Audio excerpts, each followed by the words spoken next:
di S2 dan juga S3-nya di Institut Pertanian Bogor yang sekarang menyebutnya IPB University ya Pak, mengambil jurusan teknologi kelautan. Nah, selain itu, beliau juga aktif sebagai penulis artikel ilmiah yang sudah nasional. Baik, itu tadi biografi singkat tentang narasumber kita. Untuk selanjutnya, saya persilakan kepada Bapak Dr. IR Dedi Bakhtiar untuk menyampaikan materinya. Baik, terima kasih Mbak Farida. Bisa ini ya, share screen ini ya, saya. Iya Pak, monggo. Udah ya.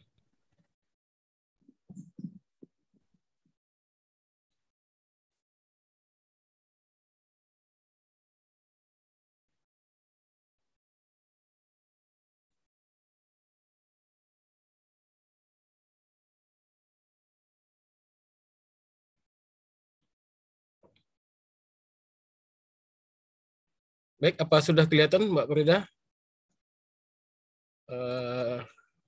PowerPoint-nya? Sudah, Pak. Ya? Sudah ya, oke. Sudah terlihat Pak. Sudah terlihat ya, oke. Baik, saya ucapkan terima kasih pada Mbak Farida atas kesempatan yang diberikan untuk saya memaparkan hasil mungkin ya untuk sharing-sharing ilmu lah hari ini. Assalamualaikum warahmatullahi wabarakatuh.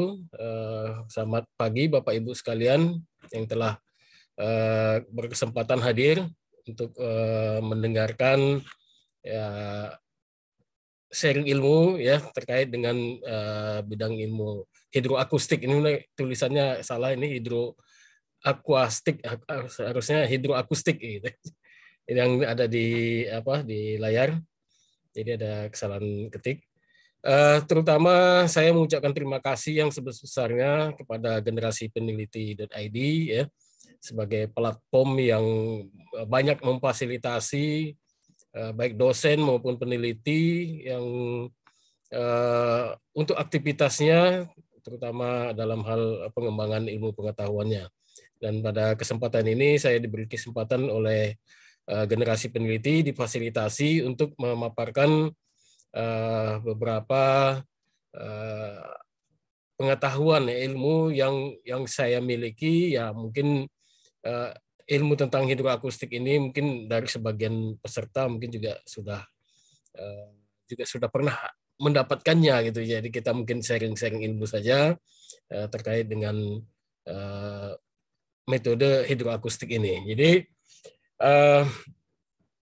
materi yang akan saya sampaikan yaitu tentang aplikasi hidroakustik ya, dalam implementasi penangkapan ikan terukur ya. Ini mungkin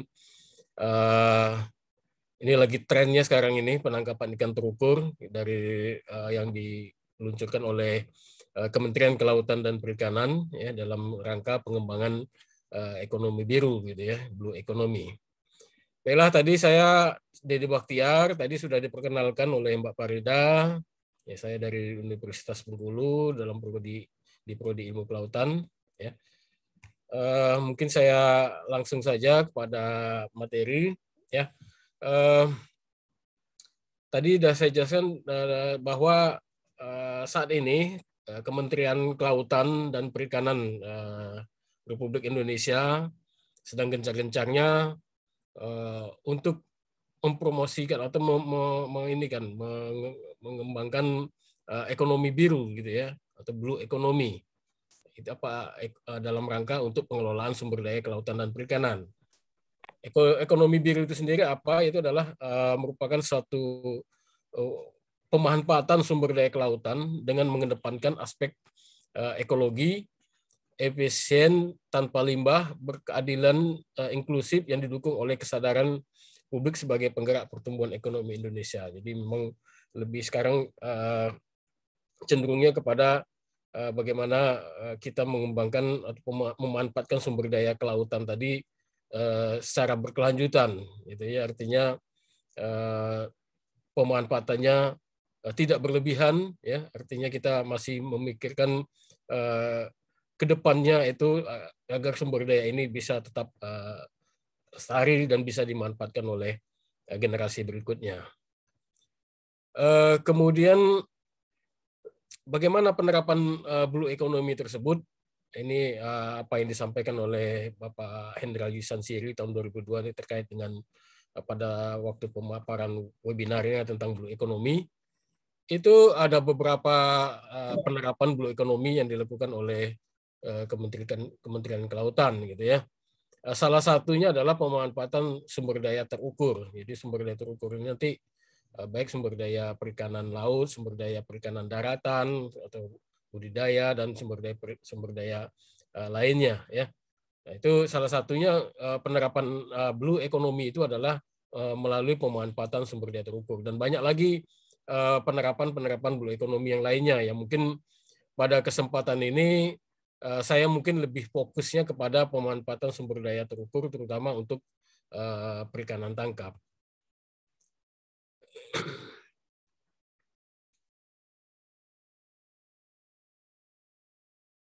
Pada perikanan tangkap itu ada istilah penangkapan ikan terukur gitu dalam upaya untuk pemanfaatan sumber daya ikan yang ada di lautan terutama. Penangkapan ikan terukur ini itu merupakan pembatasan penangkapan ikan ya, sehingga yang ini perlu dilakukan itu untuk menjaga jumlah stok ikan yang ada di laut. Penangkapan atau pengendalian sumber daya ikan yang telah kita lakukan selama ini melalui Kementerian Kelautan itu sebenarnya ada dua ya, tapi yang sudah dilakukan dulu adalah pengendalian penangkapan secara konvensional yang tidak terukur gitu. Jadi pengendalian hanya dilakukan dengan menerbitkan izin-izin penangkapan ya terhadap alat tangkap maupun kapal-kapal perikanan. Jadi lebih kepada inputnya. Inputnya adalah alat tangkapnya, kapal perikanannya, tapi tidak memberikan kuota penangkapan untuk tiap kapalnya gitu atau tiap alat tangkapnya. Itu adalah metode input control. Sekarang ini dengan kondisi yang ada selama ini, tentu dilihat bahwa metode pengendalian secara input control ini tentu memberikan dampak yang kurang baik terhadap sumber daya ikan yang di laut, karena ada kecenderungan terjadi penangkapan yang berlebih gitu ya, karena tidak adanya kuota tadi. Memang ada pembatasan armada dan pembatasan alat tangkap, tapi pembatasan terhadap jumlah ikan yang ditangkap itu tidak terkontrol. Jadi kemudian dalam rangka pengembangan ekonomi biru ini Kementerian Kelautan sudah mencoba metode baru ya, mungkin mulai tahun 2001 atau 2022 ini gitu ya. Jadi mengembangkan pengendalian penangkapan terukur. Jadi pengendalian ini dilakukan dengan sama dengan melakukan perizinan, tapi perizinan dan juga dengan mempertimbangkan kuota. Jadi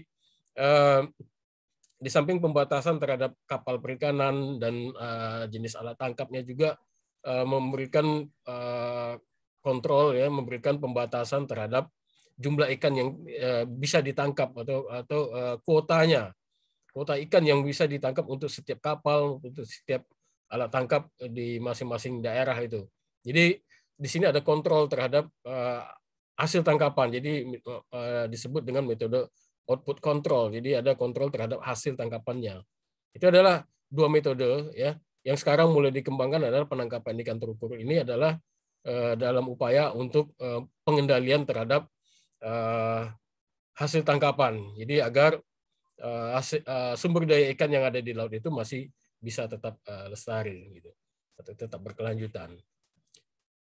Ataupun tujuan penangkapan ikan terukur ini itu dari segi sosial ya, itu tentu saja nantinya akan bisa mendapatkan peningkatan pendapatan ya,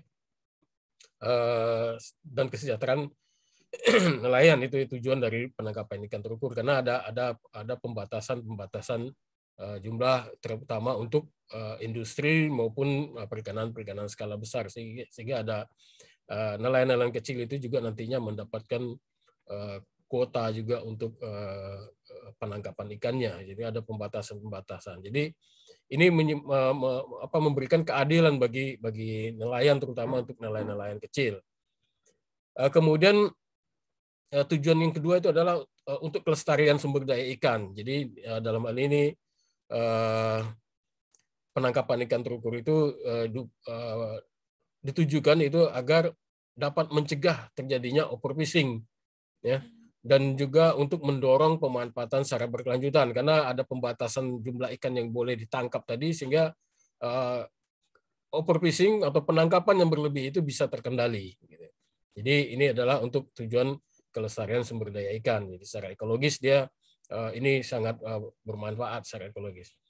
Kemudian juga dapat meningkatkan keekonomian sektor perikanan tangkap. Nah, ini terkait dengan PNBP, penerimaan negara bukan pajak. Karena kalau sudah ditetapkan kuotanya, maka kita bisa dihitung berapa pendapatannya, berapa pajak yang bisa ditarik dari jumlah kuota yang telah diterima dari oleh pengusaha perikanan tersebut, ya, sehingga ini akan menyebabkan peningkatan pendapatan, ya, yaitu dari PNBP, ya, untuk yang berasal dari sumber daya ikan ini. Ya, ini mungkin ada keuntungan yang bisa diperoleh dari sini.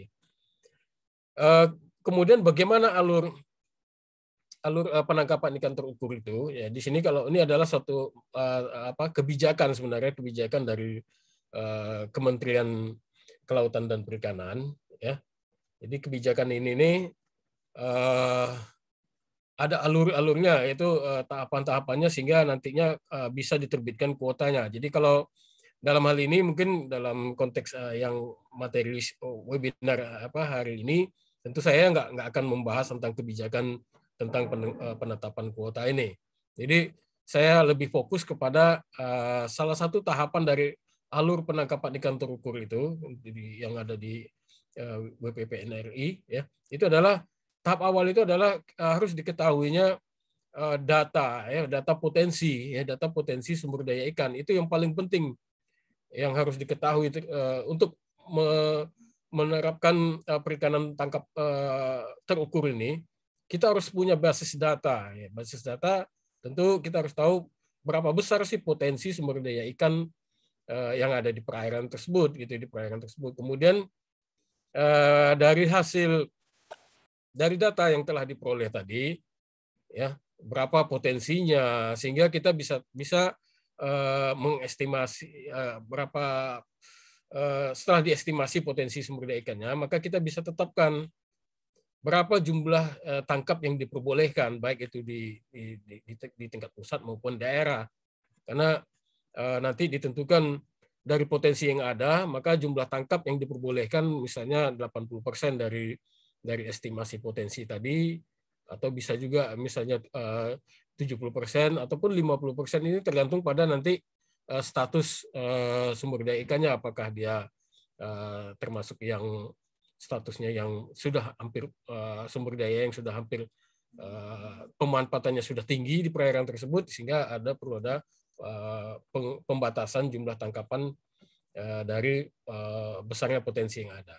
Jadi di sini saya lebih fokus kepada bagaimana kita mengestimasi potensi sumber daya ikan tersebut sehingga nantinya bisa diterapkan berapa jumlah tangkap yang diperbolehkan. Terkait yang tahapan selanjutnya ini adalah terkait dengan kebijakan dari Kementerian Kelautan. Ini adalah alur yang dikemukakan oleh Bapak Muhammad Zaini dari Dirjen Perikanan Tangkap, ini disampaikan pada webinar, ya, tentang perikanan terukur. Jadi untuk penerapan penangkapan ikan terukur itu di wilayah WPPNRI itu dilakukan dengan 3 tahapan, yaitu, ya. Yang pertama melakukan akurasi, ya, estimasi terhadap potensi sumber daya ikan. Kalau sudah ditentukan berapa sudah diestimasi berapa potensi sumber daya ikannya, maka dialokasikan berapa jumlah tangkap yang diperbolehkan. Dari jumlah tangkap yang diperbolehkan ini, selanjutnya ditentukan berapa kuotanya, kuota ikan yang boleh ditangkap masing-masing daerah atau masing-masing kapal atau armada penangkapan. Itu sudah dibagi-bagi nanti untuk industri berapa, untuk nelayan tradisional berapa, itu nanti setelah diketahui jumlah tangkap yang diperbolehkan baru dibagi-bagi kuotanya. Nah, inilah tahapan untuk penerapan perikanan terukur tersebut. Untuk pendekatan yaitu dalam estimasi stok ikan, sumber daya ikan, ya itu Kementerian Kelautan itu terutama nanti melalui Komisi Nasional Pengkajian Stok Ikan, ya Kajiskan, itu Komnas ini menerapkan untuk pendekatan yang dilakukan untuk mengestimasi stok ikan itu ada beberapa cara gitu ya, yaitu dengan cara melalui penghitungan secara langsung, ya, fishery dependent. Ini menggunakan model surplus produksi dengan model skipper. Nah, ini adalah penghitungan yang diperoleh, ya, atau model yang diperoleh berdasarkan data pendaratan ikan dari beberapa pusat pendaratan ikan atau pelabuhan perikanan, ya, dalam yang dibuat modelnya untuk jangka waktu beberapa tahun, 5 sampai 10 tahun, yang data ke belakang, itu data time series. Kemudian ada juga penghitungan secara tidak langsung, ya, fishery independent, yaitu misalnya dengan menggunakan metode optik, ya, atau metode visual, dan juga menggunakan metode akustik. Pendekatan yang ketiga itu dengan pendekatan secara hibrid, yaitu gabungan dari baik secara langsung maupun secara tidak langsung. Nah, jadi dari pendekatan ini nih, tentu saya karena bidang saya di akustik ini, tentu saya akan menjelaskan bagaimana penerapan metode akustik ini, ya, metode hidroakustik ini yang digunakan untuk estimasi stok ikan.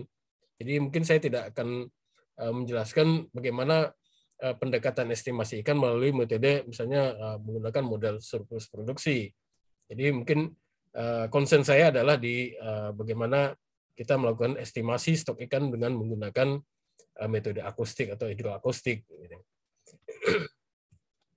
Kemudian kenapa kita menggunakan hidroakustik? Nah, ini kenapa pakai metode akustik ini? Ya tentu saja ada pertimbangan-pertimbangannya, ya.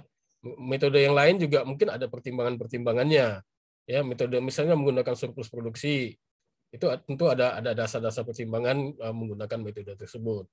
Kemudian kenapa kita menggunakan metode hidroakustik, itu ada juga dasar pertimbangannya, ya.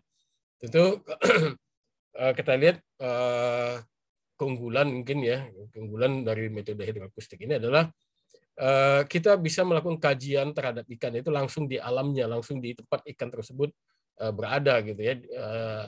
Berbeda dengan data hasil tangkapan, gitu. Itu data tersebut kan merupakan data yang ikannya sudah ditangkap dan didaratkan di pelabuhan. Kalau di sini metode hidroakustik kita langsung mengukur pada ikannya langsung di alamnya, di habitatnya, gitu. Kemudian keunggulannya lainnya tentu kita bisa mendapatkan data dengan jumlah yang lebih banyak, ya, dan lebih akurat dibandingkan kita menggunakan alat tangkap, ya, misalnya dengan menggunakan pancing, menggunakan troll ataupun radio tracking, ya. Jadi dengan metode akustik ini kita bisa mendapatkan data yang lebih banyak dan lebih akurat karena diukur langsung pada objeknya, gitu. Jadi ikannya langsung kita ukur, ya. Tentu saja karena ini metode hidroakustik ini kan menggunakan atau memanfaatkan gelombang suara yang dipancarkan, kemudian gelombang suara yang dipancarkan di dalam kolom air tersebut itu ketika mengenai objek baik itu ikan atau apa saja tentu akan dipantulkan kembali, ya. Jadi pantulan data tersebut itulah nantinya itu akan dihitung, ya, akan diolah lagi itu untuk menentukan apakah itu merupakan sumber daya ikan yang dideteksi. Jadi dia bisa dilakukan secara cepat dan juga bisa memperoleh data yang lebih banyak dan akurat. Kemudian manfaatnya, ya tadi kalau manfaat dari metode akustik ini tentu kelebihannya ya itu data kita bisa mendapatkan data yang lebih banyak, tidak berbahaya pada ikan karena ini gelombang akustik ini yang dipancarkan itu merupakan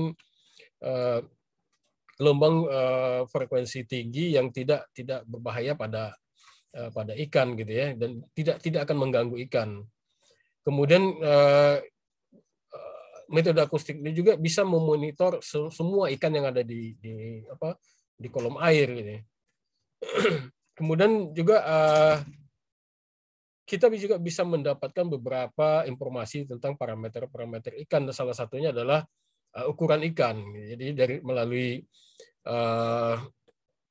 metode hidroakustik ini kita nantinya bisa mengkonversi sinyal suara tadi itu dikonversi menjadi ukuran ikan gitu. Nanti ada juga kita bisa mengamati juga tentang keberadaan misalnya gelembung renang ataupun pergerakan ikan ya, fish trackingnya. Jadi itu bisa diamati gitu ya, tingkah laku ikannya.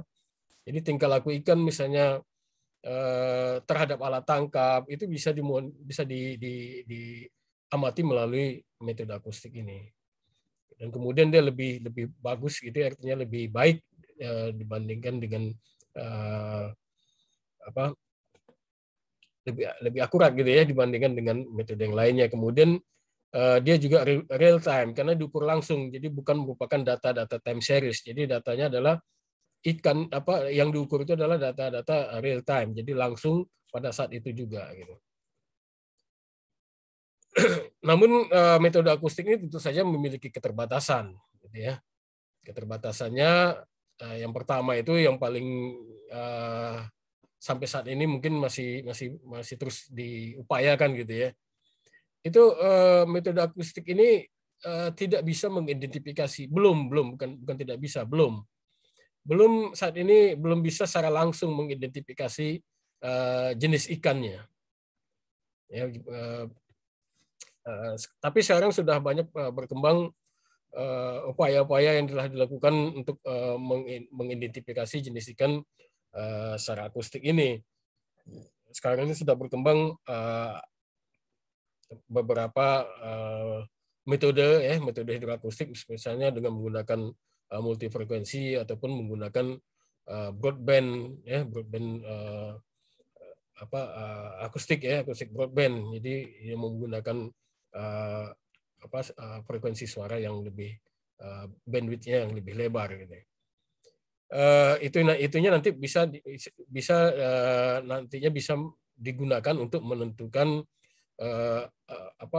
akustik signature-nya untuk menentukan jenis ikan nantinya. Kemudian permasalahan lainnya adalah untuk objek-objek yang dibawa di daerah perbatasan, di daerah batas ataupun daerah pinggir, misalnya yang mendekati dasar perairan, itu dia akan sulit dibedakan nanti, karena apabila yang objeknya ini dekat dengan dasar ataupun dekat dengan permukaan, berada di daerah perbatasan, itu akan sulit ya. Kemudian yang ketiga ini adalah ekspensif ya, mahal gitu ya. Jadi metode ini memang mahal sekali ya, terutama karena peralatannya itu yang digunakan itu memang sangat mahal ya, dan itu terbatas sehingga butuh biaya yang besar kalau kita akan melakukan menggunakan metode hidroakustik ini untuk jadikan sebagai salah satu metode dalam estimasi potensi sumber daya ikan. Itu saja mungkin, tapi mungkin nanti ya dengan diharapkan dengan keterlibatan negara dalam hal ini. Tentu saya sekarang ini sudah banyak dilakukan kajian-kajian yang dilakukan oleh Kementerian Kelautan dulunya ya, dengan menggunakan armada kapal riset yang dimiliki ya, Barunajaya 1-4, kemudian dari dulu ada LIPI ya, sekarang di BRIN itu ada Barunajaya 8 dan lain-lainnya nanti. Itu banyak sekali, dan sudah banyak data yang sudah mengcover hampir seluruh perairan di Indonesia. Artinya Ya, memang biayanya mahal ya untuk satu operasional kapal dan alatnya juga sangat mahal. Kemudian keterbatasan lainnya adalah penetapan batas untuk untuk ininya butuh pengetahuan atau pembelajaran tentang batas ininya thresholdnya untuk ambang untuk penentuan ambang dari pendeteksian akustiknya gitu ya. Kemudian bagaimana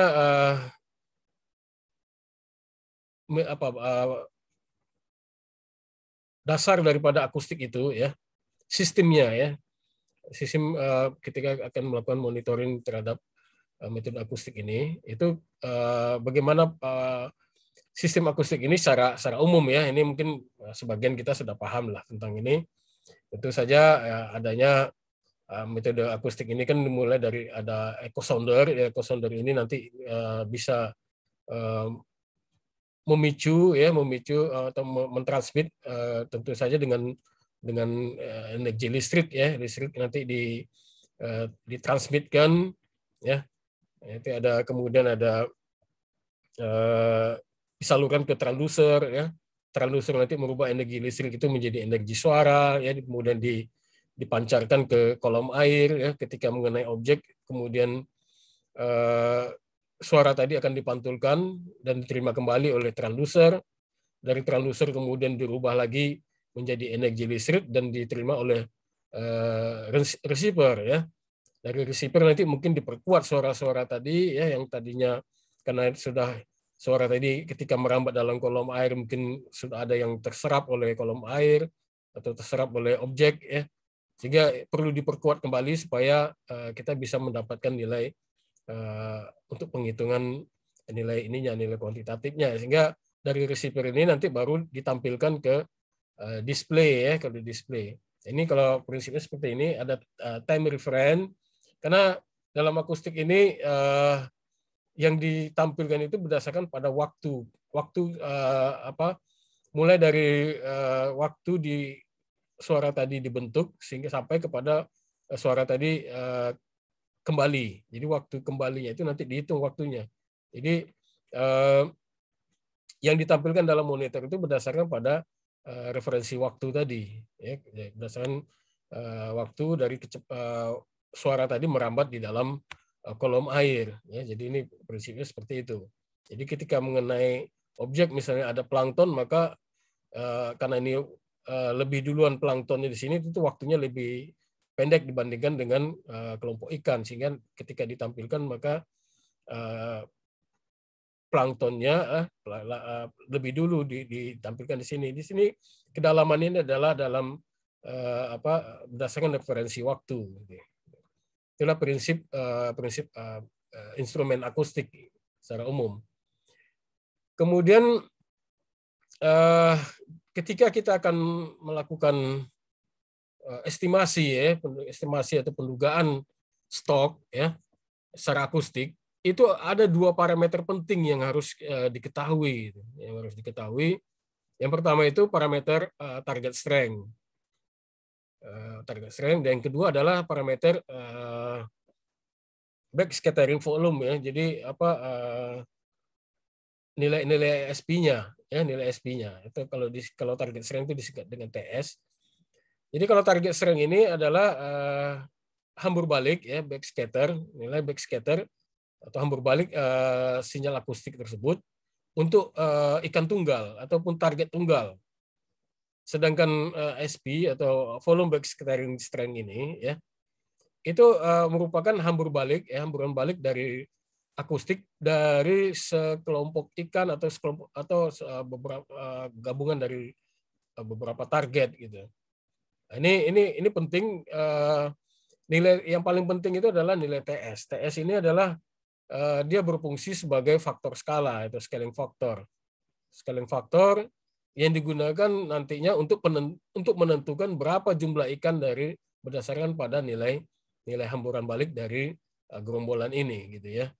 Jadi dengan diketahuinya nilai TS, maka kita bisa menghitung berapa jumlah ikan yang ada di dalam dari nilai SP yang kita terima tadi ya, dari nilai gerombolan ikan tadi.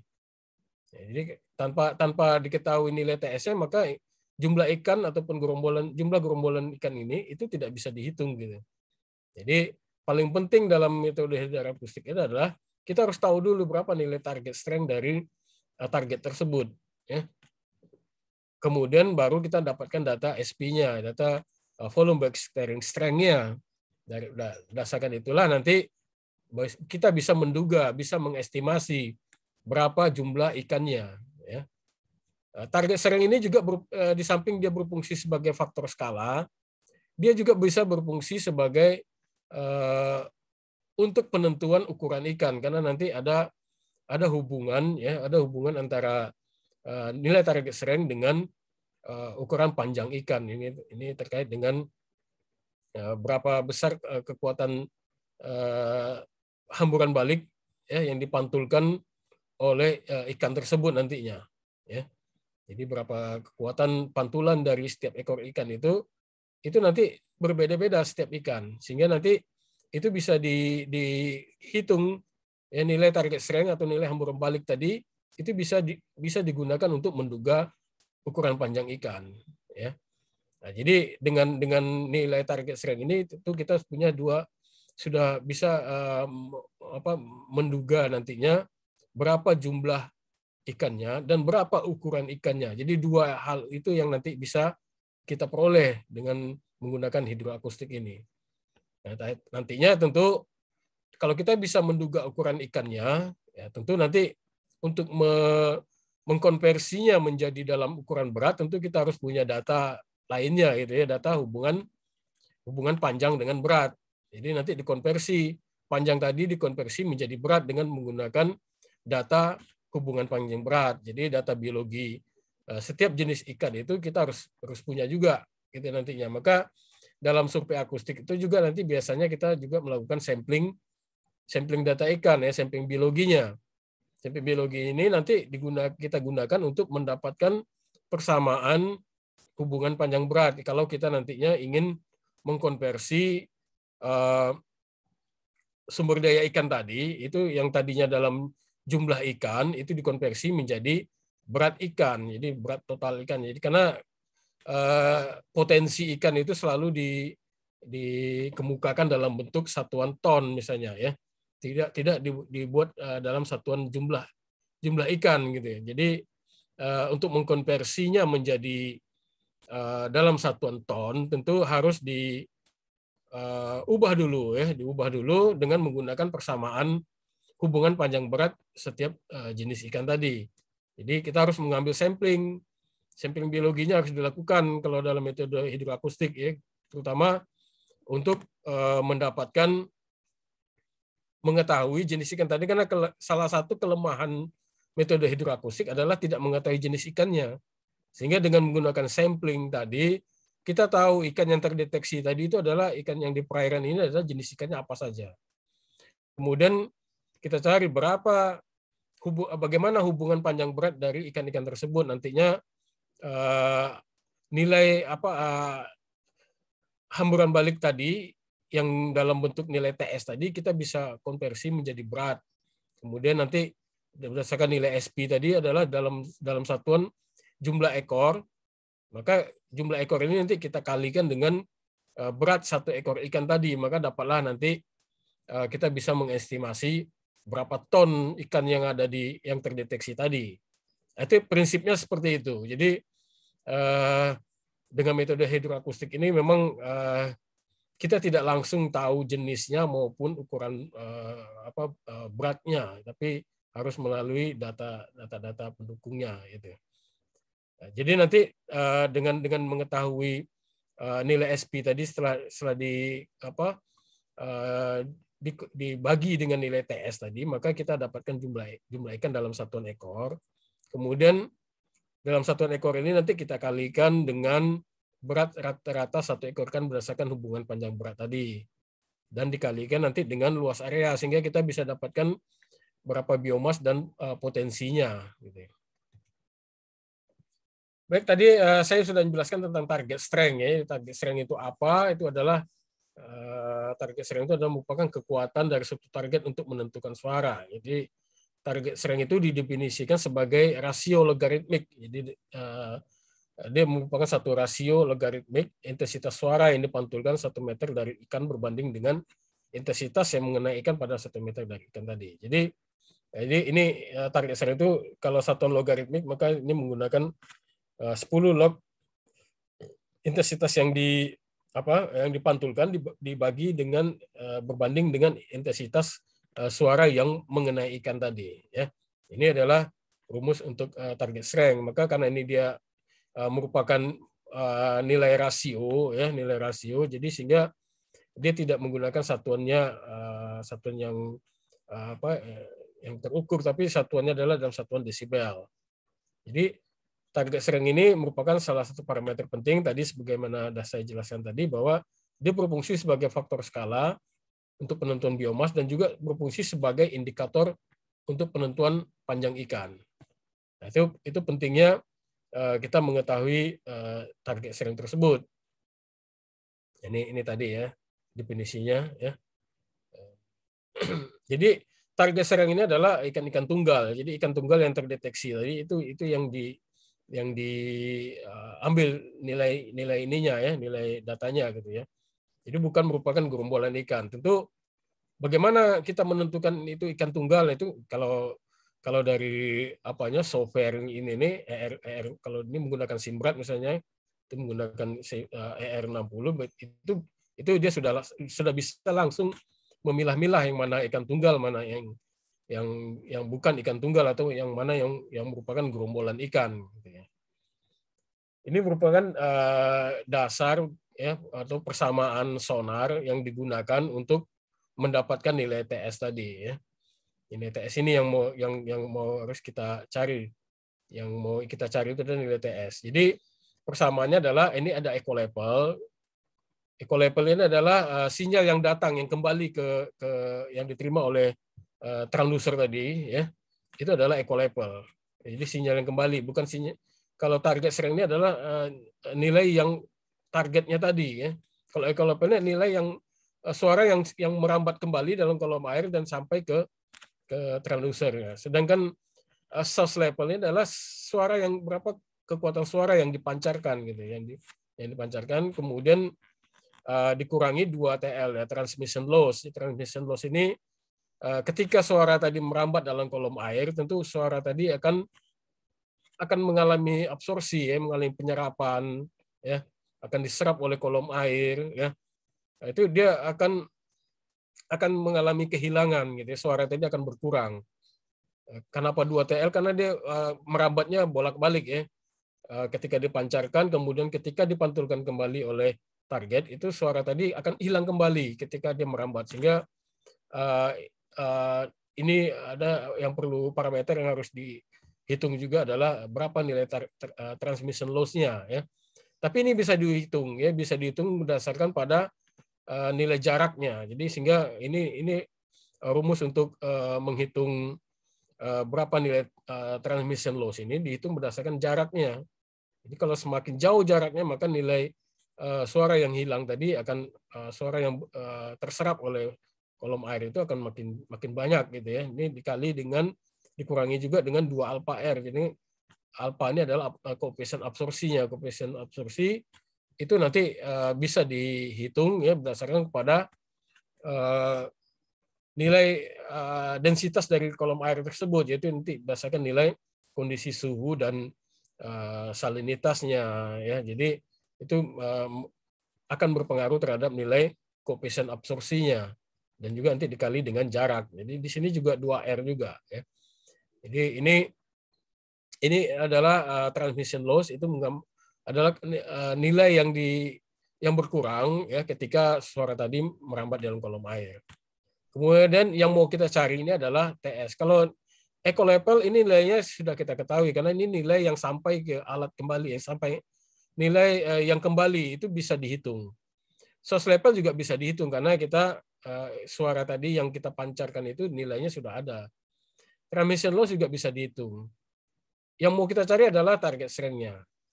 Kemudian ini beam directivity ini menggambarkan bagaimana posisi ikan terhadap terhadap sumbu akustiknya gitu ya, terhadap beam tadi, ya, terhadap beam directivity. Karena ketika ikan jauh dari beam maka itu nilainya akan berkurang, nilai hamburannya akan berkurang karena jaraknya ketika akan kembali ke transducer itu dia jarak akan lebih jauh dibandingkan ketika dia berada di pusat sumbu akustiknya. Sehingga nilai ini harus diketahui juga gitu ya. Tapi dengan alat akustik yang sekarang atau dengan metode echo sounder yang sekarang ini, nilai ini bisa dihilangkan faktor ini gitu ya. Seperti dengan menggunakan split beam. Sekarang ada split beam. Ini nilai beam directivity ini bisa diperkirakan gitu ya. Karena nanti posisi ikannya bisa diketahui terhadap beam.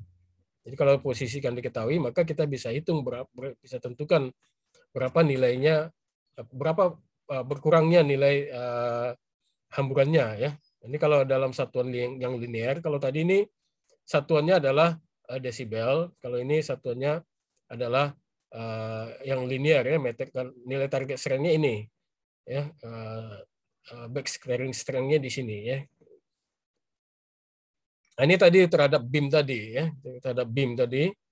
Ketika ikan berada di sumbu ya, di sumbu akustik itu meskipun ikannya sama, tapi nilai yang di sini, yang ikan yang berada di yang jauh dari beam ya, dari sumbu akustik, itu nilainya akan berkurang gitu ya.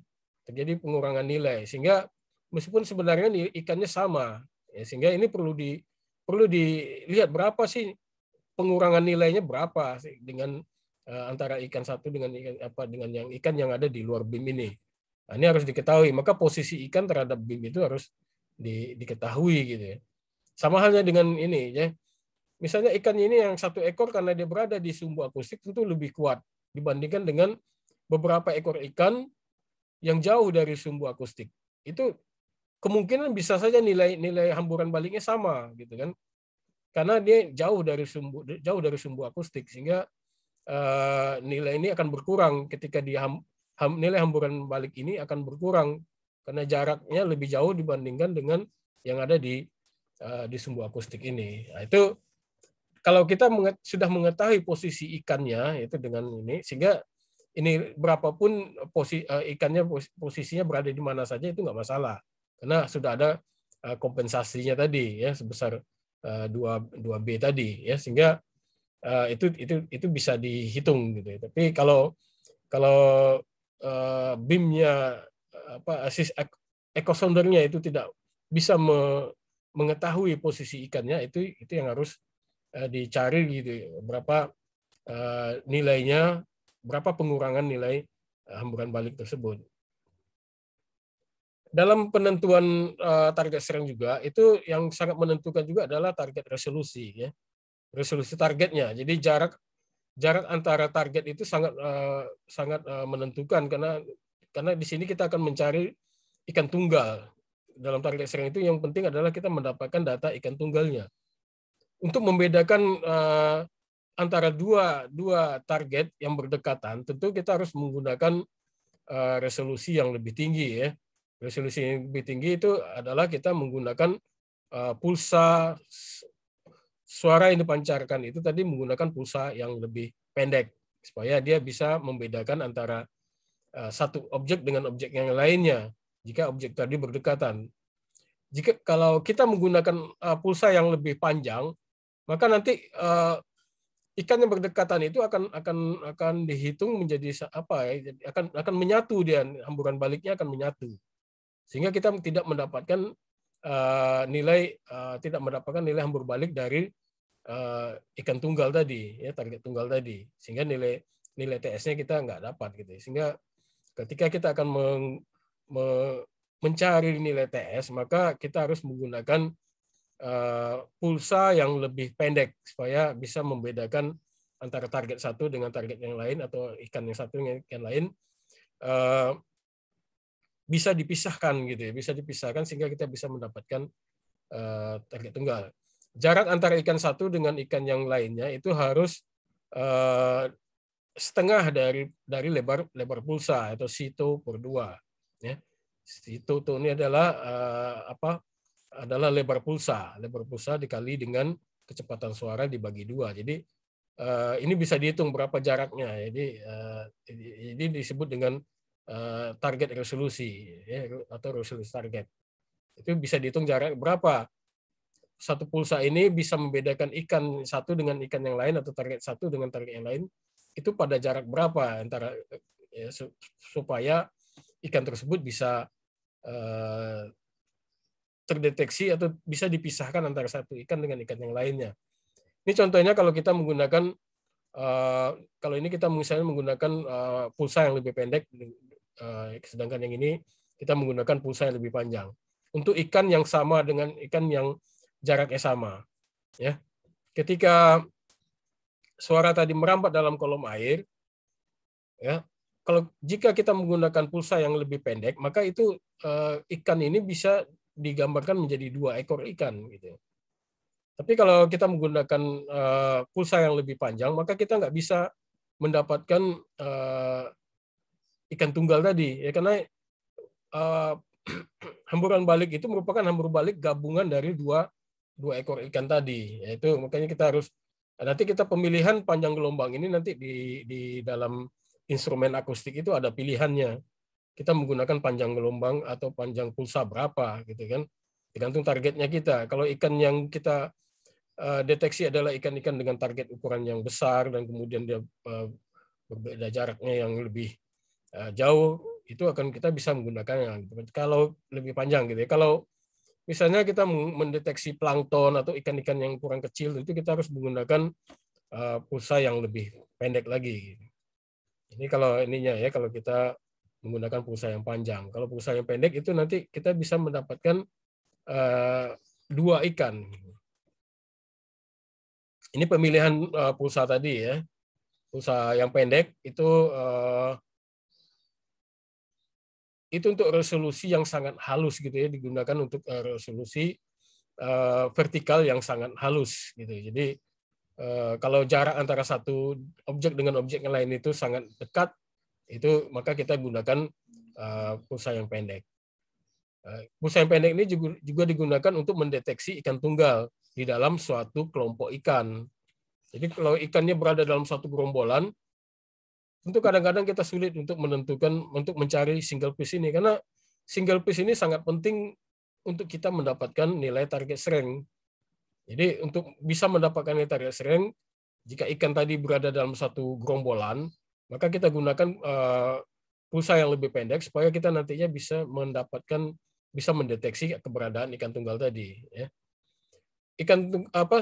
Pulsa pendek ini juga bisa digunakan untuk mendeteksi ikan-ikan yang berada dekat dasar. Jadi untuk memisahkannya dengan dasar perairan dengan objek ikannya misalnya. Jadi ikan yang dekat dengan dasar itu bisa dipisahkan dengan dasar, ya, sehingga kita nantinya bisa mendapatkan gambaran terutama untuk ikan-ikan demersal, gitu ya. Jadi kemudian pulsa pendek ini juga kita gunakan ketika kita ingin merekam, ya, menempatkan secara detail, ya, struktur dari lapisan dari biomas tersebut, ya. Kemudian untuk mendeteksi ikan tunggal di dalam suatu lapisan plankton, ya. Karena biasanya kalau lapisan plankton itu sangat pekat, itu padat, itu kadang ikan tunggal itu akan tertutupi oleh plankton tersebut, sehingga untuk mendeteksi ikan tunggal tadi kita harus gunakan pulsa yang pendek. Ya. Kalau pulsa yang panjang itu biasanya digunakan untuk perairan yang dalam misalnya atau jarak deteksi yang lebih jauh, yang lebih panjang. Ya. Pulsa yang panjang ini juga memungkinkan kita untuk mengurangi noise, ya, karena kalau pulsa panjang ini dia objek-objek ataupun noise yang berasal dari atau suara-suara yang lainnya yang memiliki frekuensinya rendah itu bisa hilang, tidak dia akan terfilter dengan menggunakan pulsa yang panjang ini. Ya. Kalau pulsa panjang ini juga kita bisa memberikan gambaran tentang eko dari dasar perairan. Ya. Kemudian juga bisa memberikan eko dari suatu lapisan dari suatu biomas, gitu ya, biomas biasanya plankton segala macam. Kemudian ini lebih akurat, ya, diukur dengan menggunakan split beam. Ya. Ini split beam ini adalah salah satu jenis transducer yang nantinya dia menghitung berapa waktu pulsa tersebut, gelombang suara tersebut kembali ke transducer pada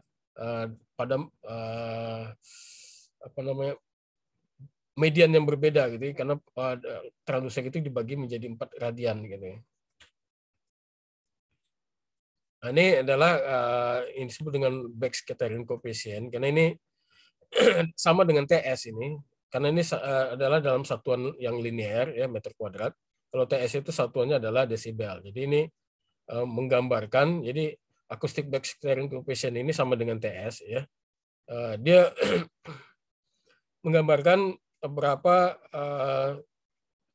nilai intensitas suara yang dipantulkan berbanding dengan intensitas suara yang datang, ya, dikali dengan berapa jaraknya yang diukur ini tadi. Karena di sini kita menggunakan jarak pada jarak 1 meter, maka ini R kuadrat ini biasanya tidak ditulis lagi. Jadi sigma BS adalah intensitas dari backscattering yang dipantulkan, yang dihamburkan dengan intensitas yang datang, dan satuannya adalah meter persegi. Jadi nanti ini menjadi, karena dia intensitas ini menggambarkan berapa kekuatan suara yang mengenai target tersebut dalam satu area. Jadi areanya adalah nanti misalnya kalau ikan, maka areanya adalah daerah, kalau dari atas maka itu daerah dorsalnya, gitu ya.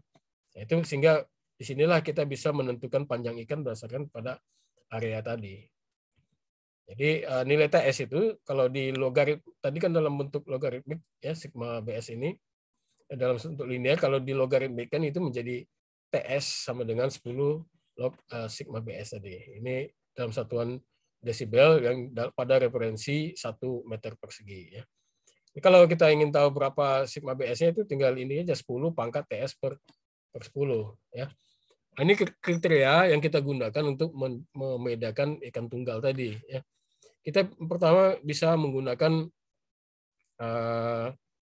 amplitudo, ya, disebut dengan amplitudo threshold, untuk menentukan apakah ikan tersebut ikan tunggal atau gerombolan ikan. Ini bisa dilihat dari nilai amplitudonya, ya, amplitudo dari sinyal yang kembali tadi. Nah, ini kita bisa bedakan batasannya, ya, amplitudonya berapa. Misalnya sinyal yang dipantulkan oleh dasar perairan itu lebih kuat dibandingkan dengan sinyal yang ada dari ikan, ataupun dari noise. Noise itu lebih lemah, amplitudenya lebih kecil, sehingga ini kalau kita buat amplitude threshold-nya, maka ini noise itu bisa terhapus. Kita juga bisa menghapus nilai-nilai hamburan dari dasar laut kalau kita beri batasan threshold-nya, amplitude threshold-nya, sehingga kita hanya nanti bisa mendapatkan nilai-nilai yang berasal dari objek saja, dari target yang kita deteksi, gitu ya. Kemudian cara yang kedua itu dengan menggunakan lebar pulsanya, ya. Kalau lebar pulsanya yang kita pancarkan, ya, dengan yang kembali itu seperti ini, ya, yang dipancarkan dengan yang kembali ternyata antara nilai T1 dan T2-nya itu sama, gitu ya, itu maka itu dikatakan sebagai ikan tunggal. Tapi kalau dia nilai pulsanya itu merupakan gabungan dari beberapa pulsa, ya, karena itu biasanya kan bersumber dari ikan yang multiple species, ya, atau banyak ikan. Kalau banyak ikan maka pulsanya tadi merupakan gabungan. Jadi pulsanya karena ikannya banyak, jadi ikannya gabungan semua, sehingga lebar pulsanya menjadi lebih lebar, gitu ya, lebar pulsanya, sehingga itu dianggap sebagai gerombolan ikan, bukan ikan tunggal. Kemudian bagaimana hubungan target strength dengan ukuran ikannya? Jadi kalau secara akustik itu panjang ikan itu berhubungan linear dengan back scattering cross sectionnya. Jadi sigma ini ya, sigma sama dengan A kali L kuadrat. Jadi kalau dibuat dalam bentuk logaritmik itu menjadi TS sama dengan 20 log L plus A. Ya. A ini adalah menggambarkan koefisien ya, nantinya menggambarkan nilai target serang untuk satu panjang ikan. Untuk nilai persamaan ini sebenarnya ya kita menggunakan nilai 20 ini sebenarnya berasal dari nilai kuadrat tadi ya, 2 kuadrat karena ini 10 log tadi dikali 2 jadi menjadi 20 log L plus A. Ini adalah persamaan-persamaan yang sudah yang dilakukan pengkajian ya oleh Food ya. Ini dia membuat persamaan nilai target serang dengan ukuran panjang ikan. Jadi kalau kita sudah tahu nilai target serang, maka kita bisa menduga berapa nilai panjang ikannya. Ini dibedakan menurut ikan yang pisostom, yang dengan pisoplis, dengan yang tergantung pada bentuk dari gelembung renangnya ya, tipe-tipe gelembung renangnya. Jadi kemudian ada juga Love tahun 1971 itu dia membuat persamaan lagi dengan memasukkan parameter frekuensi. Ya, kalau Food ini tidak. Dia tetap menggunakan nilai di sininya ini disebut dengan B20 ya. Jadi 20 log L di standar 20 L. Tapi berdasarkan hasil kajian-kajian yang lainnya ternyata nilai B20 itu tidak semuanya nilainya 20 gitu. Ada beberapa jenis ikan itu nilainya tidak 20. Jadi 19, ini yang oleh Love ya. Ini yang oleh misalnya Rainbow Smell. Itu 18,2 log L. Di sini min A-nya adalah nilainya A-nya adalah 67,5. Dan itu tidak sama semua. Seperti ada beberapa jenis ikan lainnya. Ini juga beberapa jenis ikan lain ternyata tidak harus 20 nilainya itu kan, karena sebenarnya memang 20 itu berasal dari nilai kuadrat tadi dikali 10 log tadi ya. Jadi karena bidang dari ikan tadi itu kan tidak bersifat kuadratik ininya. Jadi ini yang penelitian saya ya, itu juga pada ikan-ikan karang juga itu membuktikan bahwa nilainya tidak juga 20 gitu kan.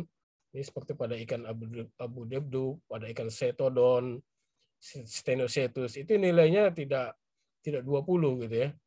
Kalau kita paksakan 20 ini seperti ini. Ini kalau yang nilai yang B20-nya gitu. Itu akan berbeda. Ini juga kalau yang multispesiesnya. Multispesiesnya kalau target serangnya 18,44. Ini juga pada beberapa jenis ikan lainnya dengan frekuensi 200 kHz. Itu ternyata tidak nilainya tidak 20 gitu. Tapi dalam pendugaan estimasi stok sumber daya ikan yang berlaku saat ini itu menggunakan persamaan yang dikemukakan oleh Food tersebut ya, 20 log L plus A gitu ya. Ini kalau kita konversi misalnya ini salah satu contohnya, kita merubahnya menjadi panjang ikan, maka ini persamaannya menjadi 10 pangkat TS plus 68 per 20. Ini contohnya. Kemudian kita juga harus punya juga data hubungan panjang berat. Berdasarkan hubungan panjang berat nanti kita bisa dapatkan persamaan panjang beratnya. Setelah itu kita masukkan nilai L tadi secara akustik itu ke dalam persamaan ini sehingga kita dapatkan nilai beratnya. Jadi untuk jenis ikan tertentu kita bisa tahu, bisa duga itu beratnya berapa. Kalau TS-nya sekian maka beratnya sekian. Gitu. Jadi sehingga nanti bisa dikonversi menjadi satuan kilogram atau bisa menjadi ton nantinya. Ketika kita akan melakukan pendugaan terhadap sumber daya ikan, tentu kita melakukan integrasi nilai hamburan balik yang berada pada kolom perairan. Ya. Nah, ini kolom perairan ini berada pada jarak misalnya delta R-nya R1 sampai R2.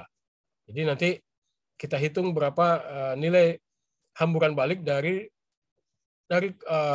dalam satu kolom air tersebut ya, sehingga nanti yang kita dapatkan adalah hamburan balik, nilai hamburan balik dari gabungan beberapa ikan tadi. Ya, itu disebut dengan volume backscattering strength. Jadi volume backscattering strength itu atau SP itu sama dengan persamaannya adalah 10 log rho plus TS. Ini rho ini adalah menggambarkan jumlah ikannya atau jumlah targetnya, kepadatan targetnya. Ya.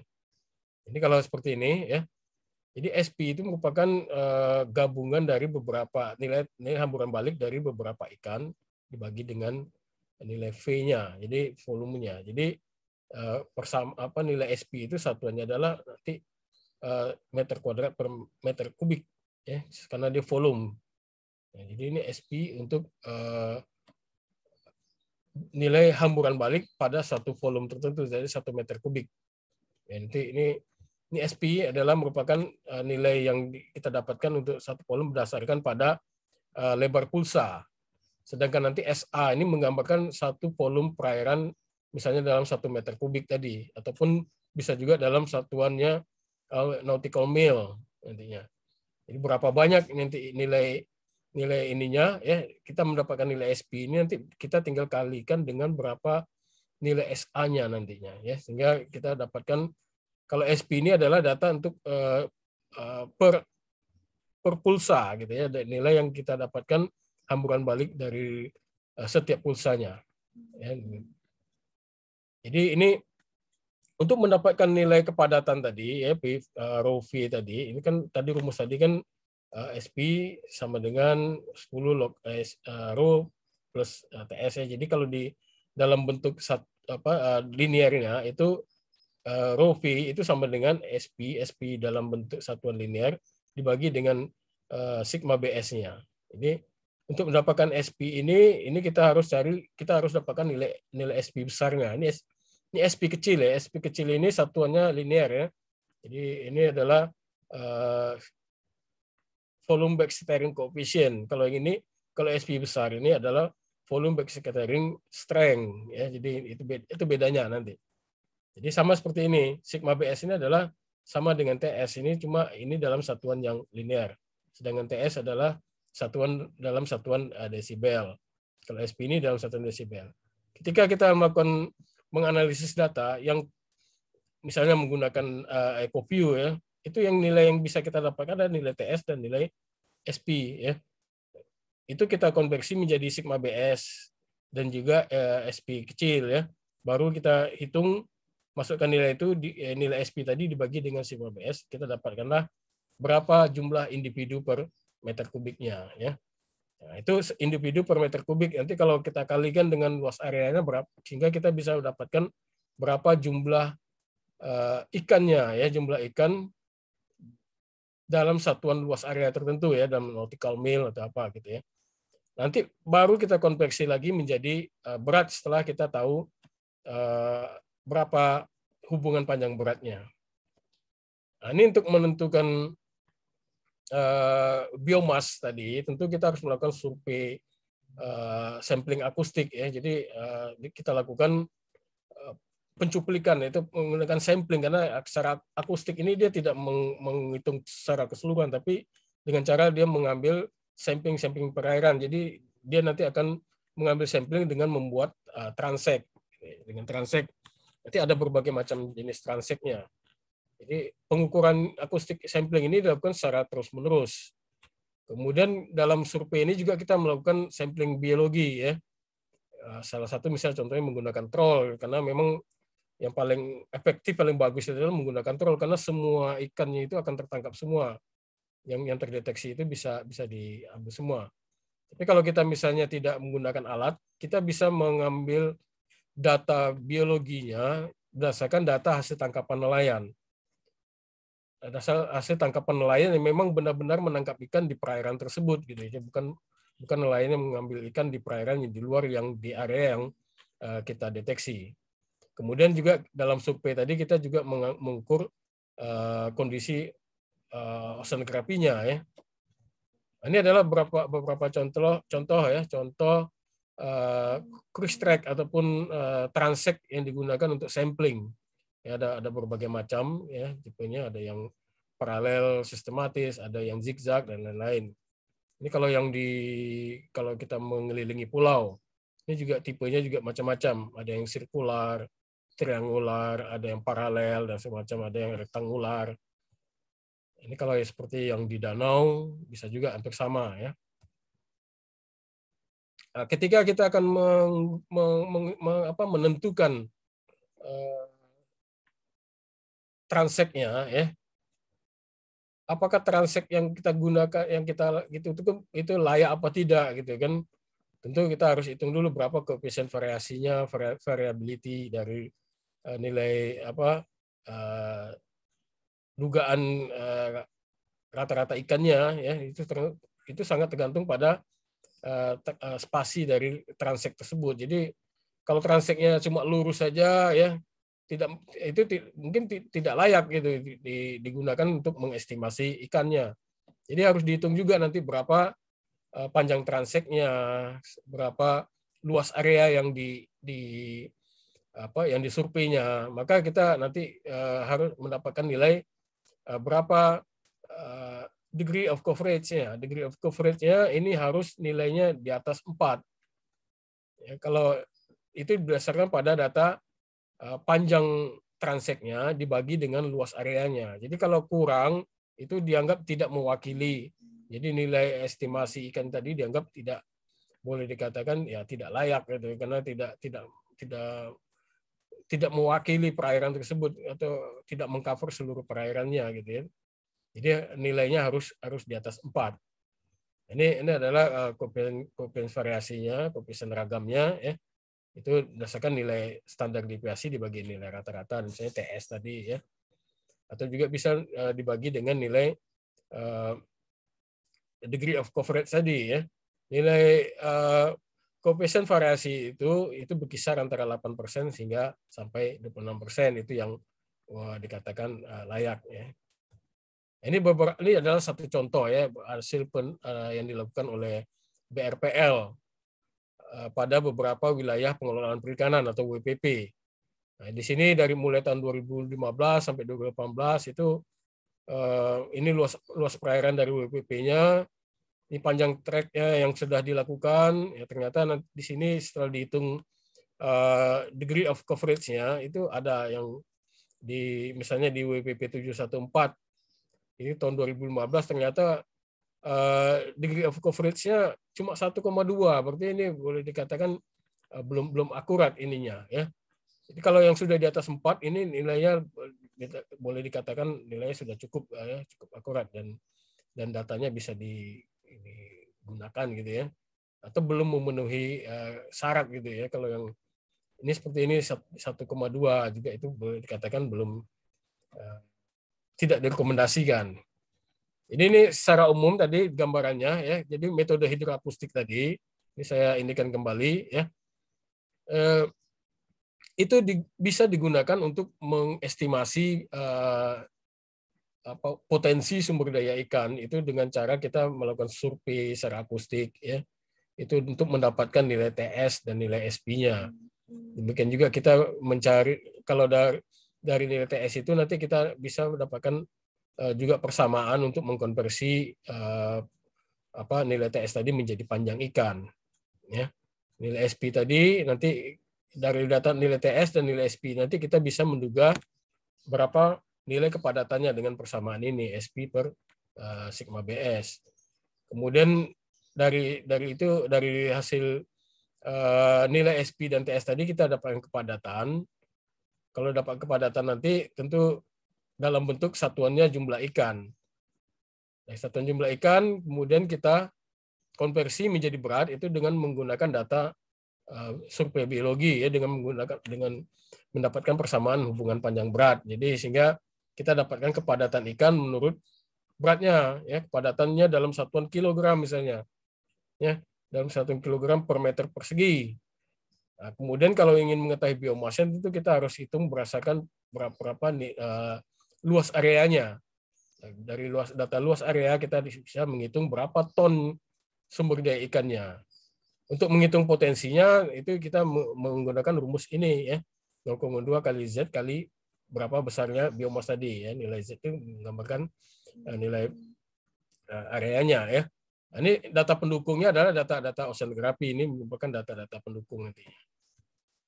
Jadi berdasarkan ini menurut Pak Indra Jaya, ya, Prof. Indra Jaya dari PB, sumber-sumber galat ya, sumber error atau sumber kesalahan dalam pendugaan estimasi stok tadi itu adalah yang jadi sumber galat atau sumber error tadi itu berasal dari degree of coverage tadi ya. Degree of coverage seperti yang tadi, kalau misalnya dia kurang dari 4, maka itu akan menyebabkan terjadinya merupakan sumber kekeliruan atau sumber galat atau sumber errornya nanti. Kemudian terhadap nilai TS-nya juga, ya nilai TS ini juga dari nilai TS relatif menjadi nilai TS yang absolut itu nanti kan, karena nilai TS ini kan kita ambilkan berdasarkan nanti nilai rata-rata TS-nya. Ini juga akan menyebabkan, karena nilai TS itu nanti akan berkisar dalam rentang nilai tertentu ya, kemudian diambil nilai rata-ratanya, sehingga ketika kita akan menduga nilai, membaginya dengan nilai kepadatan tadi atau nilai SP tadi, itu kan kita menggunakan nilai rata-rata TS ya. Itu juga merupakan sumber galat juga nantinya ya. Karena setiap jenis ikan itu nanti akan bervariasi nilai TS-nya berdasarkan pada karena ada hubungannya nanti dengan ukuran banyak ikan. Yang ketiga sumber galatnya adalah komposisi hasil tangkapan, jadi proporsi dari target tadi. Karena kita berasumsi bahwa ikan tadi itu dalam satu gerombolan itu merupakan satu jenis ikan yang sama gitu. Tapi bisa saja komposisinya atau komposisi ikan yang hasil tangkapannya tadi, yang data biologi tadi, ternyata komposisinya spesies target itu proporsinya mungkin tidak seimbang gitu ya, karena mungkin ada yang jenisnya yang banyak tapi ada jenis yang sedikit, sehingga nantinya tidak mewakili kondisi sumber daya ikan yang ada di perairan tersebut. Itu sangat menjadi sumber error juga nanti dalam pendugaan estimasi secara akustik ini. Jadi ada 3 sumber galat ya. Memang setiap metode pasti memiliki kelemahannya ya, sumber atau dalam pendugaan stok ini ya. Kalau pada metode akustik ini adalah 3 ini menjadi sumber errornya. Kemudian dalam pendugaan stok ya tadi ya, kita selalu menggunakan asumsi yang disebut dengan linearitas ya. Jadi bahwa jumlah hamburan balik dari gerombolan ikan itu adalah merupakan gabungan dari hamburan balik dari setiap ekor ikan. Jadi gabungan tadi. Jadi dia linearitas. Jadi semakin banyak ikannya, maka nilai hamburan baliknya juga akan semakin besar. Nah, itu adalah prinsip linearitas dari pendugaan secara akustik tadi. Itu yang sering kita gunakan dan itu sudah dilakukan oleh Food ya tahun 87 kalau nggak salah, yang meneliti tentang linearitas dari pendugaan ikan secara akustik tadi. Kemudian kalau kita sudah dapatkan potensinya, tentu saja nanti dilakukan, ini kan tahap selanjutnya, ini di tahap kebijakan. Kalau dari segi akustiknya sudah selesai sampai mendapatkan nilai potensi. Nah, jika nilai potensinya sudah didapatkan, maka dilakukan perhitungan untuk berapa jumlah tangkap yang diperbolehkan. Nah, ini tergantung pada tingkat pemanfaatannya. Jika kalau tingkat pemanfaatan di satu perairan itu masih sedang-sedang saja ya, masih sedikit gitu ya, itu maka nilai MSY-nya atau jumlah tangkap yang diperbolehkan adalah 90% dari potensinya. Tapi kalau dia sudah full exploited ya, jadi sudah hampir mendekati over eksploitasi ya, maka jumlah tangkap yang diperbolehkan adalah 70% dari potensinya ya. Tapi kalau dia sudah, perairan tersebut sudah over exploited ya, sudah overfishing, maka yang boleh ditangkap, jumlah yang boleh ditangkap adalah sebesar 50% dari potensinya ya. Ini juga tingkat pemanfaatannya, ini berdasarkan tingkat pemanfaatan tadi ya. TP ini adalah tingkat pemanfaatan tadi ya, tingkat pemanfaatan Moderate itu apabila E-nya kecil dari 0,5. Kalau full exploited itu penangkapan upaya penangkapan bisa dipertahankan, jadi tidak boleh penambahan kuota di sini ya, dengan monitor ketat. Kalau E-nya lebih besar dari 1, ini termasuk over exploited ya, maka upaya penangkapan harus dikurangi. Jadi maka di sini biasanya kalau yang sudah merah ini kuotanya malah dikurangi. Kalau yang hijau itu kuotanya bisa ditambah. Tapi kalau yang kuning itu kuotanya tidak ditambah dan tidak kurang, jadi tetap dipertahankan kuotanya. Nah, ini penentuan kuotanya nantinya ya. Itu tergantung pada tingkat pemanfaatan di perairan tersebut. Ini adalah beberapa contoh survei akustik ya yang telah dilakukan oleh pihak kementerian ini, BRPL dan segala macam. Ini survei akustik yang sudah dilakukan semenjak tahun 2015 sampai 2020. Jadi sudah hampir mengcover seluruh perairan wilayah perairan Indonesia ya, wilayah pengelolaan perikanan ya, WPP yang ada di Indonesia kalau kita lihat seperti ini. Ya, ini mulai dari barat Sumatera, selatan Jawa, kemudian ada di Laut Jawa ya, ini semuanya sudah hampir tercover semua ya. Jadi itu dimulai semenjak tahun 2015. Di samping data akustik juga memang ada beberapa data yang berdasarkan dari enumerator ya, data enumerator dari yang ditempatkan pada beberapa pelabuhan pendaratan ikan. Jadi data ini nanti disandingkan. Jadi ini sumber data itu bisa dari data statistik perikanan, data hidroakustik ya, yang dilakukan oleh BRPL pada 11 WPP, kemudian juga data biologi ya yang dilakukan pada beberapa tempat pendaratan ikan, itu berdasarkan data enumerator. Ini adalah aplikasinya ya, aplikasi metode hidroakustik ini yang telah digunakan selama ini untuk menentukan berapa sih potensi sumber daya ikan yang ada di perairan Indonesia, sehingga sekarang ini salah satunya ya, yang keputusan menteri yang dikeluarkan yang terakhir ini salah satu contohnya ya. Ini kita bisa lihat bahwa misalnya di WPP 571 itu sudah bisa dihitung berapa estimasi potensinya untuk beberapa jenis ikan ya. Kemudian berapa JTB-nya, jumlah tangkap diperbolehkan, dan berapa tingkat pemanfaatannya. Ini sudah bisa dihitung, dan berdasarkan hasil kajian selama ini ternyata potensi sumber daya ikan kita malah meningkat gitu ya, karena mungkin data yang selama ini masih belum begitu akurat.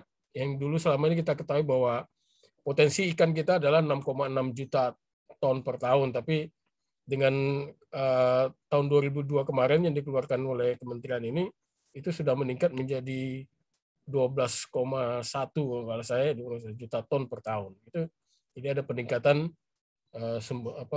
potensi ya. Sekarang itu saja, terima kasih.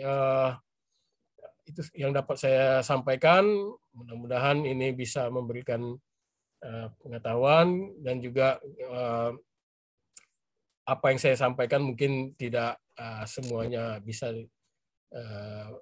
diterima, mungkin masih ada kekurangan, kita mungkin bisa sharing terhadap materi tersebut. Saya kira itu saja, terima kasih. Kembali ke Mbak Farida. Baik, terima kasih Pak Dr. Dedi atas penyampaian materinya. Jadi tadi poin pentingnya yaitu metode akustik ini adalah salah satu cara untuk mengimplementasikan ekonomi yang ada di negara kita ya, di mana dalam metode hidroakustik ini terdapat beberapa keunggulan, di antaranya yaitu langsung mengukur ikan di habitatnya, bisa mendapatkan data dengan jumlah lebih akurat dan banyak. Manfaatnya juga tidak berbahaya bagi ikan, bisa mendapatkan beberapa informasi tentang parameter ikan, kita bisa mengamati tingkah laku ikan dan sebagainya begitu. dapat mengukur data secara real time gitu. Namun di balik itu ada kelemahannya juga. Nah, di antaranya yaitu belum bisa secara langsung mengidentifikasi jenis ikan, ada problem di daerah dekat perbatasan, dan metode ini juga membutuhkan biaya yang cukup mahal. Dan butuh pembelajaran untuk menentukan ambang batas penentuan akustiknya gitu. Nah, tadi juga Pak Dokter Dedi juga sudah menjelaskan echo soundernya tadi, dan juga beliau menjelaskan tentang perhitungan matematisnya sampai dengan bagaimana mendapatkan hasil dari penelitian tersebut. Nah, secara keseluruhan dari metode ini ada 3 sumber galat, yaitu degree of coverage, nilai TS atau target strength, dan juga komposisi hasil tangkapan begitu. Baik, untuk ini saya juga mau bertanya ya Pak, untuk dari sejauh ini Bapak di Universitas Bengkulu sudah melakukan pengamatan menggunakan metode akustik ini di perairan mana saja, Pak? Lalu hasilnya itu bagaimana? Apakah sama dengan yang tadi sesuai data yang ada dari Kementerian Perikanan tadi? Ya, oke. Baik, Mbak Farida, terima kasih atas pertanyaannya. Jadi memang saya sudah melakukan beberapa penelitian ya terkait menggunakan metode akustik ini. Tapi selama ini saya masih fokus pada perhitungan target strength-nya dulu, karena kita ketahui bahwa setiap jenis ikan itu akan memiliki nilai target strength yang berbeda-beda gitu. Jadi belum sampai kepada perhitungan stok, karena juga di samping kita keterbatasan peralatan ya, karena peralatan kita nggak punya ya, jadi biasanya kita menyewa gitu, menyewa peralatan yang dimiliki oleh perguruan tinggi yang lain seperti di Unsri, di Umrah gitu kan.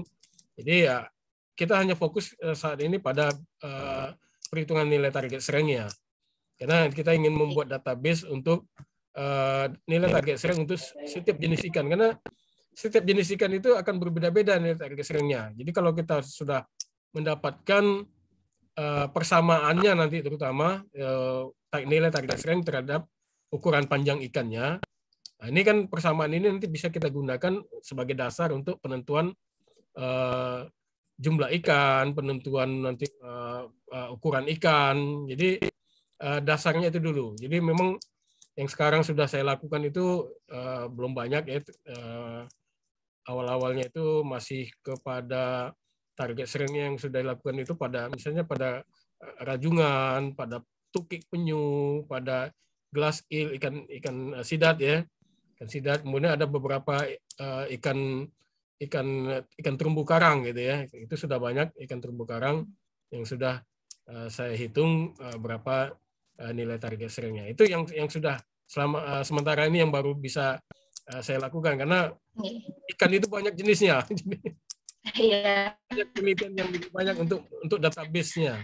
Sangat banyak. Mbak. Baik Pak, terima kasih. Berarti berfokusnya itu di penentuan target strength-nya ya Pak ya. Iya.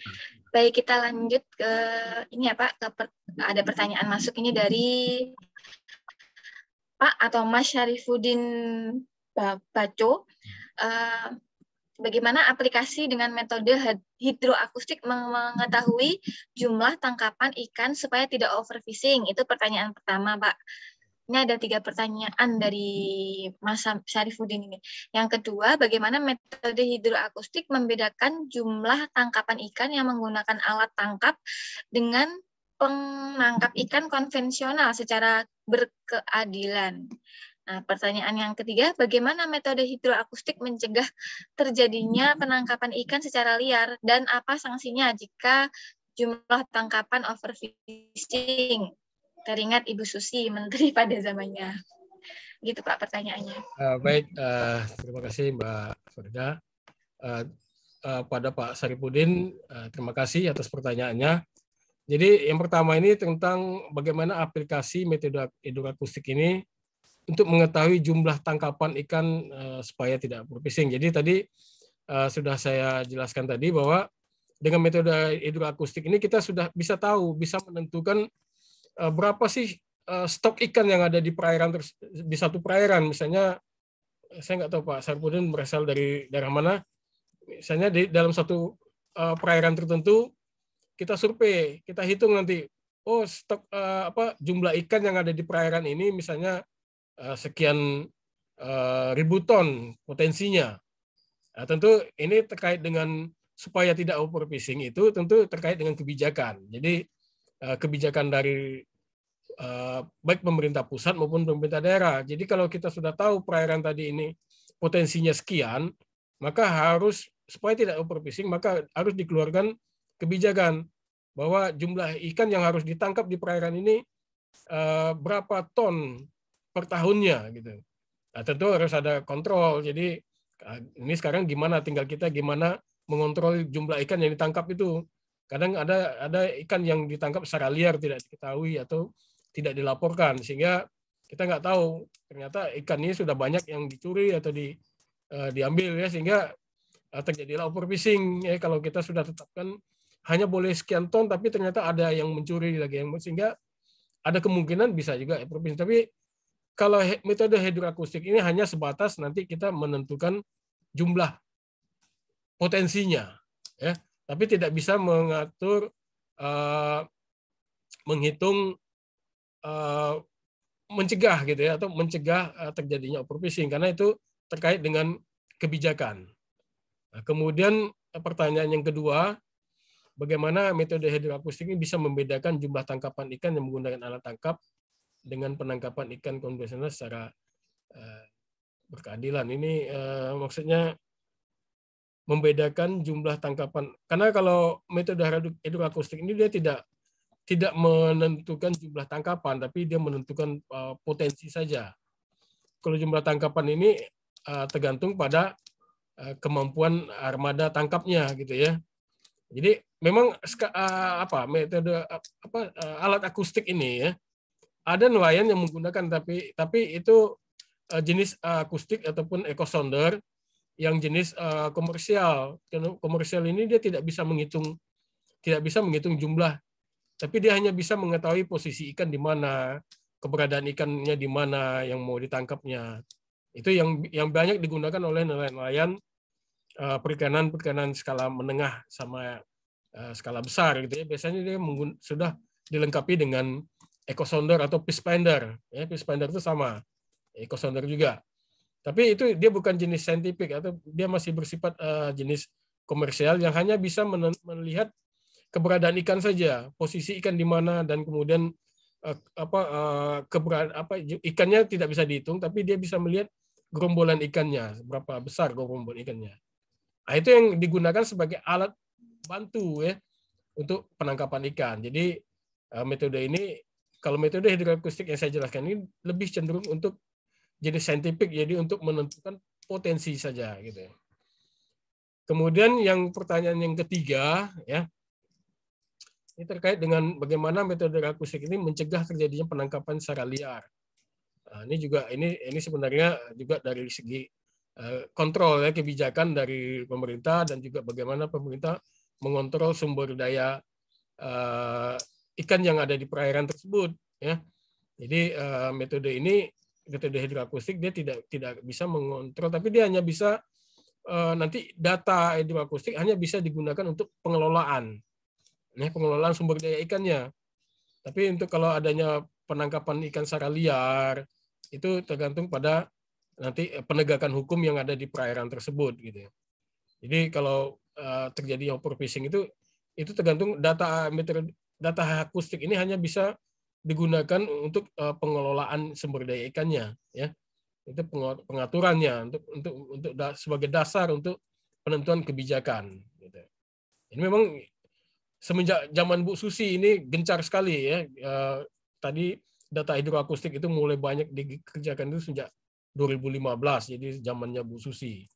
Memang pada saat Bu Susi itulah mulai pemerintah mempunyai perhatian besar terhadap sumber daya ikannya. Saya kira itu mungkin Pak Saripudin yang dapat saya jelaskan. Mungkin semoga bisa cukup memuaskan. Itu Baik, aja, Pak. terima kasih. Terima Ya, kasih Pak ya, Dedi atas ya. jawabannya. Ini lanjut ke pertanyaan berikutnya dari eh, Mbak Mbak atau Mas Saur Josi Simbolon. Ini selamat pagi Pak Dedi. Iya, saya Saur Josi Simbolon, mahasiswa Universitas Maritim Raja Ali Haji Prodi Ilmu Kelautan. Izin bertanya, Pak, untuk aplikasi penggunaan penentuan jumlah produktivitas ikan bagaimana Pak ke depannya untuk lebih efisien dalam penangkapan, kan kalau menggunakan metode pancaran gelombang kan tidak dapat menentukan ikan apa yang harus ditangkap. Tuna misalnya, apakah kita dapat menentukan bahwa itu target yang kita cari dengan metode akustik, sedangkan dalam menangkap ikan mungkin kita harus melihat langsung ikan target yang kita cari. Apakah metode akustik dapat menunjukkan akurasi bahwa itu adalah ikan tuna? Mohon penjelasannya Pak, terima kasih. Oh, baik. Memang pertanyaan ini ya, ini panjang sekali nih. Panjang sekali Pak pertanyaannya. Pertama itu ini mungkin tentang aplikasi penggunaan Iya. penentuan jumlah produktivitas ikan bagaimana ya. Iya, Pak. Produktivitas berarti kan nanti terkait tadi dengan potensi ya, terkait dengan potensi. Jadi kalau potensinya tinggi, tentu produktivitasnya bisa lebih tinggi. Jadi itu terkait dengan nanti seperti kemampuan terkait lagi sebenarnya dengan kebijakan nanti penetapan kuotanya. Jadi kalau potensinya tinggi, maka peluang untuk menangkap ikan lebih banyak, tentu produktivitasnya akan semakin tinggi gitu ya. Nah, itu terkait dengan ini ya, jumlah produktivitas ikannya. Kemudian yang kedua ini tidak dapat menentukan ikan. Memang secara akustik ya belum bisa kita menentukan jenis ikan, tapi kita sudah punya database ya, karakter akustik dari setiap jenis ikan itu. Oke, tadi saya konsentrasi pada nilai target strength itu adalah untuk mendapatkan karakter akustik untuk setiap jenis ikan. Jadi kalau karakternya kita bisa tahu, misalnya ikan tuna itu biasanya memiliki karakter pada nilai target strength setiap ikan misalnya ya. Kan kita menggunakan alat akustik itu dengan frekuensi yang berbeda-beda gitu ya. Maka kita harus untuk membedakan jenis ikan, kita biasanya menggunakan alat akustik itu yang memiliki frekuensi yang berbeda-beda, karena setiap ikan itu nanti responnya terhadap frekuensi alat akustik tadi itu kan berbeda-beda, sehingga kita bisa mendapatkan karakternya. Jadi sebenarnya untuk menentukan jenis ikan itu salah satu caranya adalah kita menggunakan alat akustik yang berbeda frekuensi supaya kita bisa mendapatkan karakter setiap jenis ikan. Makanya itu perlu database gitu kan. Dan itu di Indonesia ini itu sangat terbatas sekali. Belum banyak penelitian tentang akustik ini ya, karena memang salah satu kendalanya itu alat itu mahal ya. Jadi tidak semuanya bisa memiliki alat akustik tersebut ya. Jadi kalau umrah ini sudah punya nih, dulu punya 2 nggak salah saya. Dan harusnya umrah punya database tentang target strength ini ya, sehingga bisa digunakan nantinya sebagai dasar ya dari database itu untuk penentuan jenis ikan ketika kita akan melakukan survei akustik gitu. Memang belum bisa sampai sekarang, memang belum banyak datanya untuk bisa menentukan jenis ikan karena database kita sangat terbatas ya. Jadi tapi kalau karakter ikannya itu biasanya nanti setiap jenis ikan itu memiliki karakter responnya terhadap sinyal suara itu akan berbeda-beda tergantung pada frekuensi suara yang digunakan nantinya. Itu aja Mbak. Terima kasih. Baik, terima kasih Pak Dedi.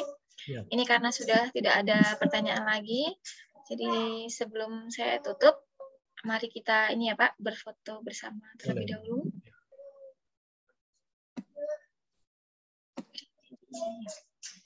Saya hitung ya, 1, 2, 3. Next. 1, 2, 3. Terakhir, 1, 2, 3.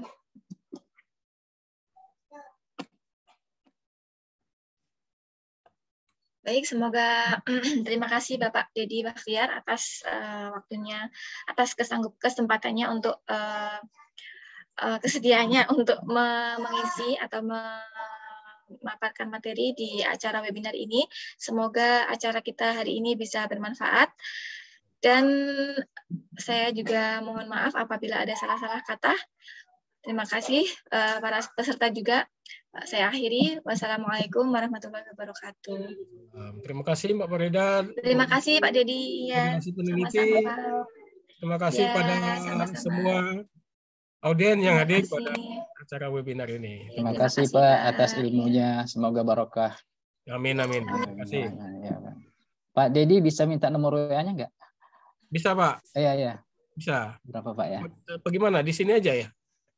Tergantung Ya, Bu Pak, Farida boleh. gimana, Mbak Boleh Farida ya? gimana? Nah. Boleh saya ketik aja ya? Iya, Iya, iya. Pak.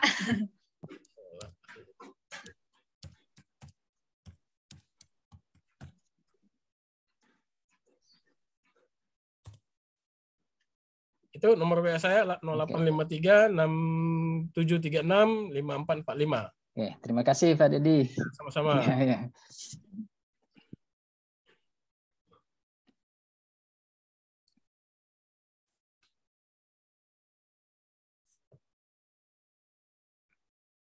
Izin pamit Mbak Farida. Ya.